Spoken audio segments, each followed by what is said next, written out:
You're listening to the Weekend Sport Podcast with Jason Pine from News Talk ZB. New Zealand into the home straight now. Gold medal. New Zealand. The Kiwis have won gold. They're powering through. New Zealand.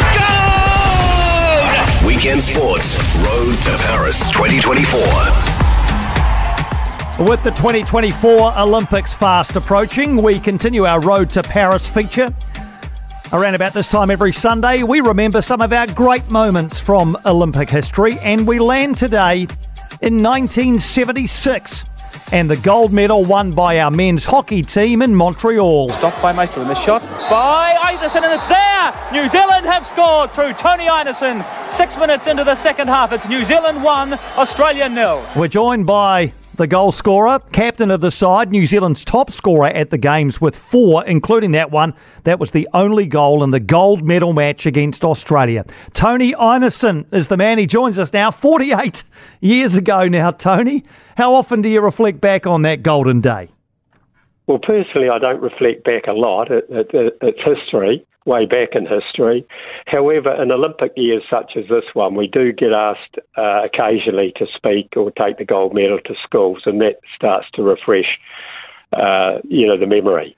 Yeah. So, in the previous 3 Olympic Games, New Zealand had been 9th, 7th and equal 13th, so nowhere near the podium. 7th at the 1975 World Cup leading into 1976. Can you remember what your realistic expectations, ambitions were heading to Montreal?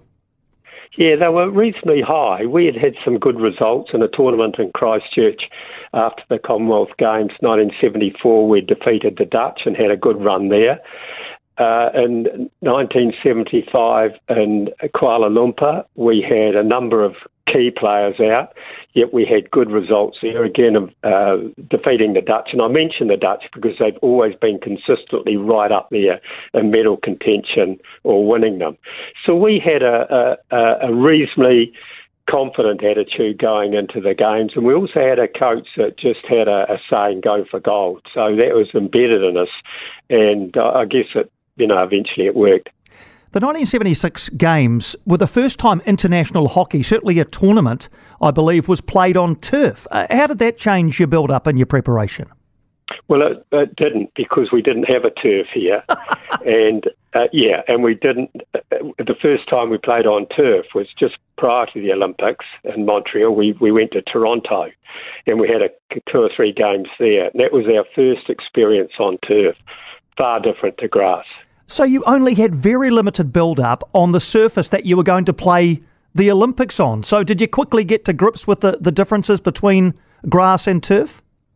In a sense, we did. It's like a carpet, playing on a carpet. And in New Zealand, we were playing on grass, and some of the grass surfaces were very good, others were quite poor. So we were used to balls bobbling around and that sort of stuff.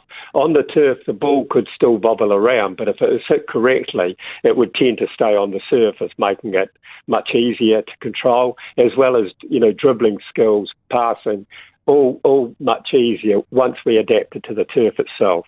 So you played 4 pool games in 7 days, just the one win over Belgium, a couple of draws and a loss to Pakistan. That fed you into a playoff against Spain to make the semis. I want to get to that in a moment. But how were you feeling during pool play, even though the results weren't necessarily stacking up in your favour?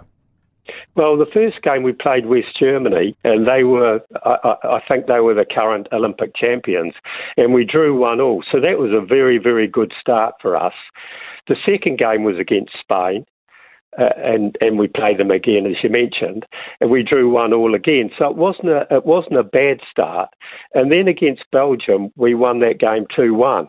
So it was actually getting better until we played the Pakistanis, and we did get stumped there 5-2 in their favour. And just to backtrack, we had beaten them in Toronto 1-0. So we knew that we could do it, but whatever, we failed in that particular game. But a playoff with Spain, again, a different story. You're in the mix then, and we just had to win that to get to the semis, where no New Zealand men's hockey team had been before. So it was really a case of being an extremely fit team, a well-coached team, a skilled team, and a very experienced team. And if I could just go into that, and we had 5 players in the team from Mexico, 1968. We had 9, including those 5, from Munich. So the 16 players, there were 6 first-timers. The rest had been around. So we were a very experienced team. And often you hear sportsmen and commentators and coaches talking about the number of games that sports people play, cricket, hockey, rugby, whatever, and it can run into the hundreds these days. But there's no good having all that experience if you don't take it on the paddock. No point in leaving it home or in the hotel in Montreal or the changing rooms. You've actually got to take it out on the field. And much to the credit of those guys that had been to 1 or 2 previous Olympic Games, that's exactly what they did. And that made a huge difference. So going into Spain, we were starting to feel pretty confident. And it did go into 3 lots of extra time. And as we progressed through those extra times, we could see that the Spanish were getting tired. And that in itself lifts the team, and it lifted us. And we still had a fair bit of energy. So in the 3rd lot of extra time, we got a goal, and that was into the semis. Yeah, against the formidable Dutch, who you've already mentioned during our chat. Again, triple extra time required as you came from behind to win 2-1. You got the winning goal. Tell us about the semi-final. Well, the Dutch, I think the Dutch are very confident by nature, and this Dutch team were no different. And I think that they actually were overconfident and underestimated it, albeit that we'd beaten them in 2 previous games. So where that confidence came from, I'm not sure. But again, it's a replica of the Spanish game. As we went into extra time, we could see that they were starting to flag, and we were feeling okay. I mean, we were getting a little tired, but not as tired as they were. And so we gradually ground them down, and we spent quite a lot of time on attack, and it was really only a matter of time before we'd get an opportunity and take it.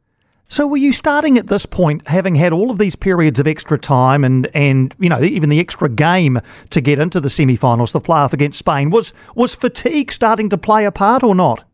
Yeah, there would be some tiredness there, I'm sure, but there's also a hell of a lot of motivation as we recognise no men's hockey team from New Zealand had got as far as we had. And, you overcome that with adrenaline and, the hype of it. And also in our favour, and I only learned this after the game from the Australian captain, Rick Charlesworth, that they thought that they would beat us simply because we'd be too tired. And clearly that wasn't the case. No, not at all. Not at all. Going into that final, though, do you remember feeling like the underdog? Yeah, we probably were. And everyone really wrote us off, partly because of the tiredness. But Australia, like the Dutch, have a very impressive Olympic record, always, up there amongst the top few in medal contention. I guess we were the underdogs, but it doesn't count for a hell of a lot when you get on the paddock, because all that goes, all you're focused on is what you have to do as a player and as a team member. So Ramesh Patel missed a penalty stroke in the first half. Did it feel at the time like that might prove costly? It was relatively early in the game, and it may have been, if you converted it, it may well have worked against us, because it had fired the Australians up quicker than it did when we eventually got a goal. I mean, these things happen and you just get on with it. You're so busy playing that those things you bury pretty quickly. So 7 minutes into the second half, your goal, a penalty corner routine involving yourself, Barry Meister and John Christensen. Can you talk us through your memories of the goal? Well, the three of us have played hockey together at the University Club in Christchurch for Canterbury, and it was just one of those things that we did. I can't recall thinking this is any different. I just waltzed up from the back of the field. These other guys did their jobs extremely well, hitting it out and Barry stopping it. And you just step into it and hit it. It's just another shot, really. And it just happened to go in. It was a good shot, right height, right direction, and it went in. And That's all I remember about it. But you forget about it very, very quickly. But you're back to reality as soon as you hit the halfway mark, and that's exactly what happened to us. We were back in the real world with Australia putting on a lot of pressure. Yeah, well, I guess there was still quite a bit of time to go, wasn't there? So no time really to bask in the glory of a goal and a gold medal match. Were you under the pump from that point onwards as Australia tried to find a way back? Yes, we were. You can imagine the favourites being one goal down, about 20, 25 minutes to go. They had plenty of time to score the goal. They had absolutely nothing to lose. They were one down. They had nothing to lose, and they piled on the pressure. We were expecting it, and, we coped with it as it turned out. There was a broken kneecap and some sore thumbs and sore bodies, but we saw it through, which was a credit to the fitness regime that we'd been put through back in New Zealand. I want to talk about that broken kneecap. 11 minutes to go. Your goalkeeper, Trevor Manning, famously had his kneecap shattered, saving a strike from a penalty corner. Did you know at the time that he'd broken it, or were you telling him just to get up and get on with it? Well, that was basically it. I didn't realise that he had a broken kneecap. It's got to go through a quite thick padding, but it just hit his kneecap in exactly the wrong place. So we just had to get on with the game. There's no point in crawling on the ground worrying about your kneecap. However, having said that, he was the one, I think, that made the decision to stay on, and probably Ross Gillespie, the coach, concurred with it, simply because he was tuned in. To bring a fresh goalkeeper on at that stage of the match when you're really under the pump would have been a big ask for Les Wilson. So Trevor stayed on. He put up with his pain. His knee was warm, so I think the pain really hit him after the game and the knee had cooled down.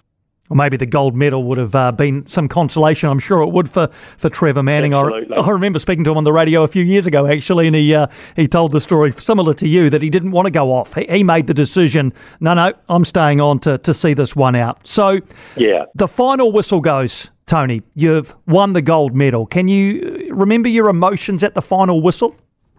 Relief that the game was over, more so than winning the gold, but that sunk in pretty quickly as well. There's a lot of euphoria with teammates, the guys on the bench and the management team.